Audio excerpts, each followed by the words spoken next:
नमस्कार, आपण पाहतात महाराष्ट्र तक टीव्ही न्यूज।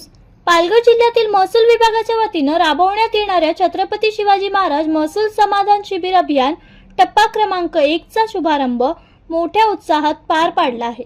या अभियानाचा शुभारंभ वनमंत्री तथा पालघर जिल्ह्याचे पालकमंत्री गणेश नाईक यांच्या हस्ते पालघर तालुक्यातील माहीम येथे करण्यात आला।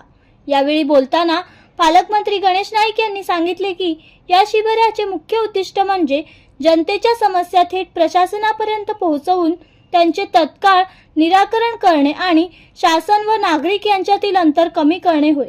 पालघर जिल्ह्यातील तालुका मंडळ तसेच नगर परिषद आणि नगर पंचायत स्तरावर एकूण 53 शिबिरे आयोजित केली जाणार असून हे अभियान 7 मार्च पासून सुरू होऊन 15 मे पर्यंत चालणार आहे। कार्यक्रमाला आमदार राजेंद्र गावित, जिल्हाधिकारी डॉक्टर इंदुराणी जाखड, जिल्हा पोलीस अधीक्षक यतीश देशमुख यांच्यासह विविध विभागाचे वरिष्ठ अधिकारी, लोकप्रतिनिधी आणि नागरिक मोठ्या संख्येने उपस्थित होते।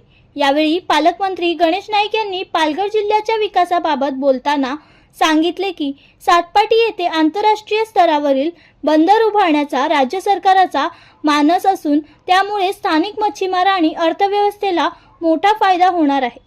यासोबतच जिल्ह्यातील युवकांना उद्योग व्यवसायासाठी प्रोत्साहन देण्यासाठी विविध योजनांद्वारे मदत उपलब्ध करून देण्यात येणार असल्याचेही त्यांनी सांगितले। 15 मे रोजी या अभियानाची सांगता होणार असून त्यानंतर संपूर्ण मोहिमेचा सविस्तर अहवाल राज्य शासनाला सादर केला जाणार आहे।